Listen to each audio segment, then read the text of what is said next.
Assalamualaikum warahmatullahi wabarakatuh. Perkenalkan, nama saya Hasnur dengan NIM D0222-063 dari kelas F Rekayasa Perangkat Lunak. Pada tugas 1 ini saya akan menjelaskan 5 jurnal tentang setiap jurnal menggunakan metode apa, terus tahapan dari metode tersebut, dan juga keunikan dari jurnal tersebut.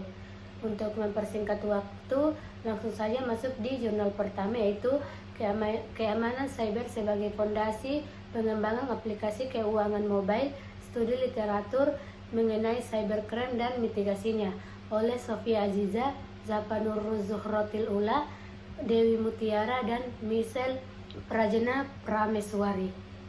Metode yang digunakan pada penelitian oleh peneliti yaitu Systematic Literature Review (SLR), yang memiliki beberapa tahapan, yaitu yang pertama, tahapan perencanaan.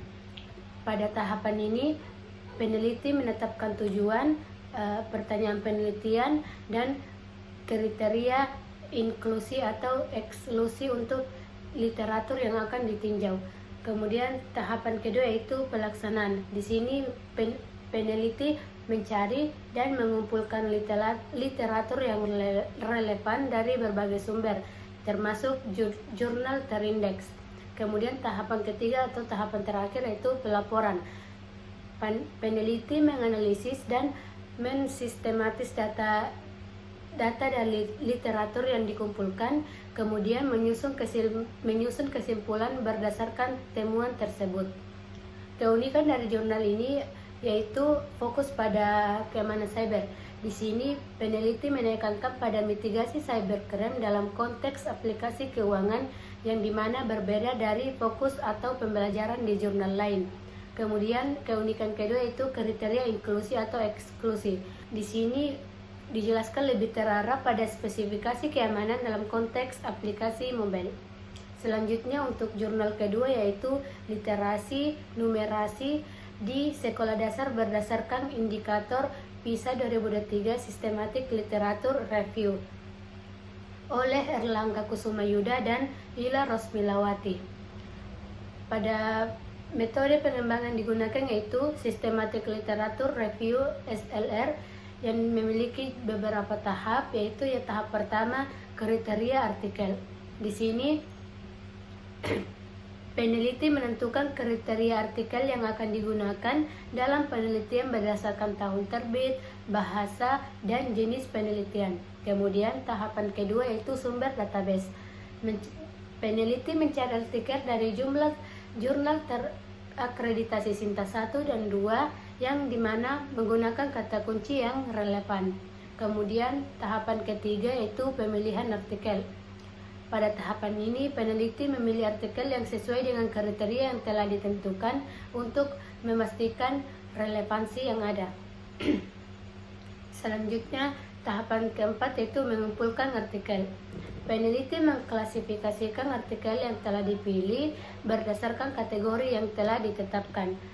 Dan tahapan terakhir yaitu penyaringan data. Di sini, peneliti menganalisis artikel dengan menggunakan kerangka teori indikator PISA 2023 yang memungkinkan kualitas literasi numerasi di sekolah dasar. Untuk keunikannya yaitu keunikannya ada pada kriteria artikel yang dianalisis. Di sini peneliti menggunakan kriteria spesifik berdasarkan tahun terbit dan jenis penelitian. Kemudian di mana ini menunjukkan bahwa fokus yang jelas pada kualitas dan relevansi. Terus keunikan kedua itu ada di kerangka teori, yang dimana peneliti menggunakan indikator PISA 2023 sebagai landasan untuk menganalisis literasi numerasi yang memberikan pendekatan yang sistematis dan terstruktur. Selanjutnya jurnal ketiga yaitu kemampuan pemecahan masalah matematika siswa melalui model problem based learning berbantuan media pembelajaran oleh Nurul Wahyuni, Dodi Mulyono, dan Dona Ningrum Mawardi. Metode yang digunakan masih sama yaitu Systematic Literature Review atau SLR. Pada tahapan ini yaitu tahapan pertama, pertanyaan penelitian. Di sini peneliti menentukan pertanyaan-pertanyaan apa saja yang akan ada di penelitian ini. Kemudian tahap tahapan kedua itu kriteria seleksi. Pada tahapan ini peneliti menetapkan kriteria inklusi dan eksklusi artikel. Tahapan ketiga itu strategi pencarian. Di sini peneliti menggunakan Google Scholar dan Sinta untuk mencari artikel yang akan dibutuhkan. Kemudian tahapan keempat yaitu pemilihan studi. Peneliti memeriksa relevansi judul yang dimana memadai untuk konten artikelnya. Dan selanjutnya tahapan kelima itu penilaian kualitas. Pada tahap ini peneliti mengevaluasi kualitas artikel, dan tahapan terakhir yaitu sintesis hasil. Peneliti menyintesis temuan untuk menjawab pertanyaan dari peneliti. Untuk keunikannya sendiri itu ada pada pertanyaan peneliti yang spesifik, di mana peneliti memfokuskan pada satu pertanyaan penelitian sebagai panduan utama. Kemudian keunikan kedua yaitu strategi pencarian luas.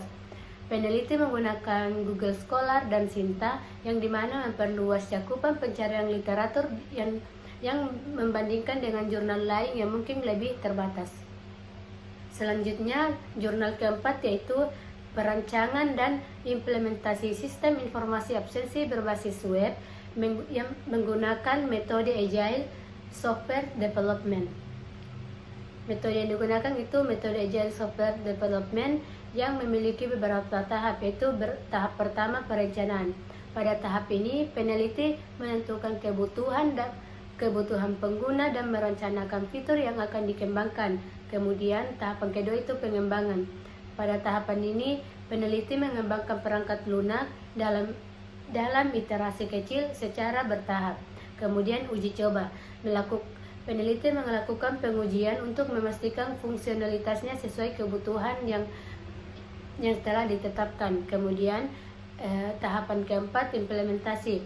Peneliti menerapkan sistem yang telah dikembangkan ke lingkungan pengguna. Dan tahapan terakhir yaitu tinjauan dan perbaikan, di mana peneliti mengumpulkan umpan balik para pengguna untuk memperbaiki di iterasi berikutnya. Untuk keunikannya itu ada pada metode Agile-nya, di mana peneliti menekankan pada kolaborasi dengan pengguna dan iterasi dalam pengembangan yang memungkinkan adaptasi yang cepat terhadap kebutuhan pengguna. Dan keunikan selanjutnya itu ada di uji coba berkelanjutan. Di sini peneliti melakukan pengujian setelah setiap iterasi dikembangkan yang bisa memastikan fungsionalitas yang tepat pada setiap tahap. Jurnal yang terakhir yaitu pengembangan sistem e-commerce menggunakan model increment. Metode yang digunakan yaitu increment yang memiliki 4 tahap, yaitu yang pertama pengumpulan kebutuhan. Pada tahap ini peneliti mengumpulkan dan menganalisis semua kebutuhan yang akan dibutuhkan sistem. Kemudian tahapan kedua yaitu desain sistem, di mana peneliti merancang sistem yang akan dikembangkan secara bertahap.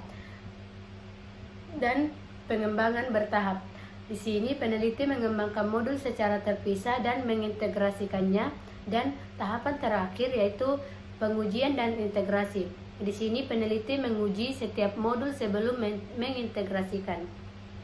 Untuk keunikannya itu ada di pengembangan bertahap, di mana peneliti mengembangkan modul secara terpisah dan mengintegrasikannya yang memungkinkan fleksibilitas dalam proses pengembangan dan mengurangi risiko kegagalan di setiap sistem secara keseluruhan. Kemudian desain sistem yang terstruktur. Di sini penekanan pada desain yang terperinci untuk setiap modul sebelum integrasi yang memberikan kontrol lebih besar terhadap setiap bagian sistem. Itulah tadi penjelasan singkat dari saya, kurang lebihnya mohon dimaafkan. Wabillahi taufiq wal hidayah. Wassalamualaikum warahmatullahi wabarakatuh. Terima kasih, dadah.